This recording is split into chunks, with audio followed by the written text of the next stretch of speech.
let's separate the people who are affected into two categories now. And let's begin with the first category. The first category is people who have endured this experience and have come of age now. How, as somebody who is an expert, what do you think people should look out for in themselves if they are going to tell themselves the truth, to say, Omo, I carry trauma, I deal with trauma, and I must admit that I have a problem? Okay, so I'm going to share my story again. So at some point in marriage, unfortunately, I was one of those people that thought that marriage is a happy-fying place. It's a marriage that you become complete. And the meals and bones also didn't help by, believing that the man is your everything. He's your air conditioner, he's your fan, he's your freezer, he's your all in all, your best friend, your soulmate, your lover, your doctor, is everything, right? Unfortunately, in marriage, I realized that was a big, big lie. All those songs, I can't live without you, I can't breathe without you, my life is incomplete. Those were the things that fooled us and made us see romance in a way whereby it's almost maybe not real. So when I realized, we had come to a point where, okay, so this man is not responsible for my happiness, because we also go into marriage thinking that our spouses are, and they're not. And so I came into this marriage thinking, okay, you will make me happy, we're okay. But then going back to trauma, I didn't know the questions to ask before getting married. Now, my husband, my husband in his mind might have thought that he'd been married before, so he understands marriage, forgetting that he had never been married to me. Yeah. Mm-hmm. There are children in the house who I was not their real mother, right? And then I've become a wife to a man with children. I've never been a mother before, and I've never been a wife before. Who prepares us for these things? Before you become a doctor, should be you go to school 8 years, Abi? Before you become a lawyer, you go to school for 7 years. What school, please, do we go to become wives? What school do we go to become husbands or fathers? Do we just think that, it's hereditary and we just know what to do? When we you don't. feel like it. Yeah, you don't. Because half of the time, I take that back, 90% of the time you are lost. How can you then find another person? And so a lot of us have no business being parents. At the time I was a parent, I had no business being a parent because I hadn't found myself. I was still looking for myself in what other people thought I was, rather than actually knowing myself. So one night, I'd just been fired from my job not too long after that night. And I realized, honestly, that I had created no relationship with anybody. It was like my relationship with my husband was zero. My relationship with my stepchildren, zero. My own child had even asked me, are you mommy or auntie? So she was not even sure where I was because I was hardly ever at home. My excuse was, I'm busy. I'm at work. So I'll go for script workshops because I've worked in the television industry for about 20 years or more. So I would lie that I'm going for a script workshop, even if I am. I didn't have to be there for 2 weeks straight, but I'll stay there for 2 weeks because I was running away from coming back home to a relationship I hadn't fostered with my husband. I hadn't fostered with my stepchildren or my child. I used to literally run away from them, right? So we're talking trauma. I didn't even know that that's part of a problem. I didn't know. I just thought, I don't know what to do. I don't know how to do it. So one night I was in my bedroom and I was just thinking, what really am I on earth for? I feel like an absolute failure. They said it and it's really becoming my reality. I have nothing to show for it. I was almost 40. Not maybe a few months before, but I'm like, I have nothing to show for it. Now, of course, I'd forgotten all the great things that I'd done. I only saw all the things that I wasn't able to do. So I heard my daughter in the background, mommy, because I used to run away from her, literally. I'll go and hide in my room and put off the light so that she won't know that I'm at home. And she found every reason to look for me. How old was she? How old was she at this time? Maybe 3 or 4. I didn't know at this time. Now I know that our children think that they are our saviors. And if they can't save you, they feel like failures. And so she will come. Sarah, please now.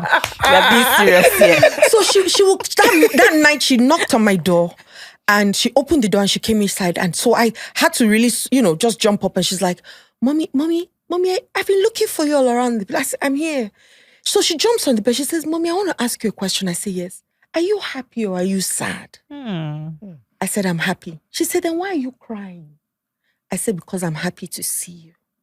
And as I think about it, I feel like I tear up every time I think about it. She knew I was lying. I knew I was lying, right? But I couldn't do anything.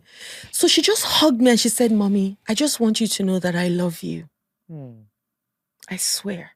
The helplessness and the hopelessness on her face. That night, I said, I've got to do something about my life. Yes, they might say I'm useless, all of those things.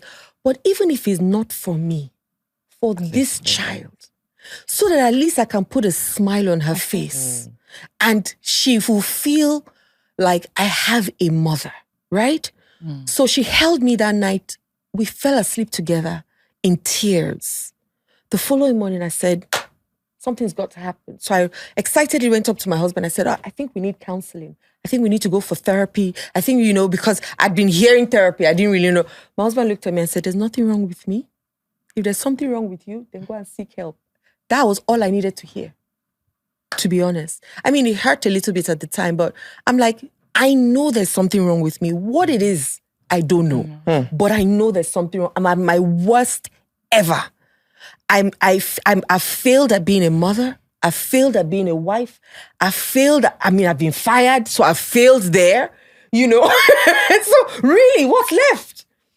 So I was scrolling on Instagram, and I believe strongly in when a student is ready, the teacher arrives. And I met somebody, I saw a video of somebody called Lisa Nichols. And she was talking about how she went from being so broke and down and out with this being a single mother, and how, she had changed her life and blah, blah, blah. And I just said to myself, this is your teacher, right? So I started to look for her. I saw she was doing a 3-day conference. Thankfully, it was free because I didn't have a job. So I just was around COVID. So there was really nothing to be done anyways. So I jumped on her on the conference. One of the nights I sent her, because American time, so we used to do, the class was at night, and we used to run for maybe 8-9 hours. So I think at 2 a.m. she said, drop questions if you want us to answer. My question was, how do you stop self-sabotage? I know this thing that I'm about to do will spoil something, but I will still go ahead and do it. Let it spoil. Let's go there. That's how damaged I was. Right? Because once again, I was seeking attention. And I only got attention from being rebellious as a child. But that never left me. Right? So I carried that because I want to be naughty so that people will still see me and complain that. Exactly. So she fortunately, once again, I think it was God, she picked my question. And at 3 a.m., I could hear her. In fact, I'd slept off. So I heard her shouting, Adiola, are you there? So immediately I jumped up. I was like, yes. So she said, I'm going to ask you to do certain things. I'm about to launch a course. I want you to jump on the course, but I need you to promise me that everything I ask you to do, you will do it. And I said to her, I promise you I'll do it, and then some. And she said, if you do everything I ask you to do, 1 year from now, you'll be using binoculars and you'll be looking at your life, and your life will be unrecognizable. That was like music to my ears, guys. So I went into myself and my development, and we call it personal development. But I went into my healing saying that come rain, come shine, I must become a better version of myself. Now, the course itself didn't show me the trauma, but the course showed me that I needed therapy. And it showed me that I had trauma. And because I would agree to everything. I would say yes when I was meant to say no. I had no boundaries. I had no limits. I was a people pleaser, so I wanted people to like me.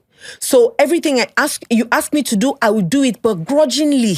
But just to please you, I would do it. I would show up for people with half hearts. And I know I don't want to do this thing, but I need you to tell me thank you. I felt like my husband's savior. If he didn't tell me thank you the way I wanted him to tell me thank you, there was a problem. My brother, it was big. So I had to, when I saw all those things, and of course, I mean, all the other extra stuff, I didn't know myself. I didn't love myself. I went into a course and the guy said, the first thing he said was, if you do not have an identity, you'll answer to anything that you're called. That, Anywhere belly I face. will never forget that statement, because that was when I realized that I actually was a sum total of who everybody said I was, but I didn't know who I was.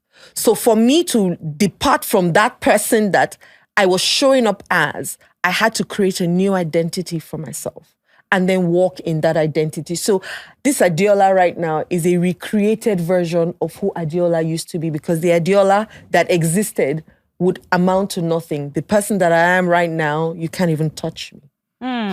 Interesting. Hi there. My name is Adiola Kingsley James. I hope you really got a lot from my videos. Don't stop at just listening. Be a doer. If I asked you to do something, do it, please. But don't also stop at that. Share me with other people. Click the notification bell below and do what? Yes, subscribe. And then remind yourself every time my new videos come out so that you can watch them and you can learn from them. I really, really, really honor you. Have a wonderful day. Love and light.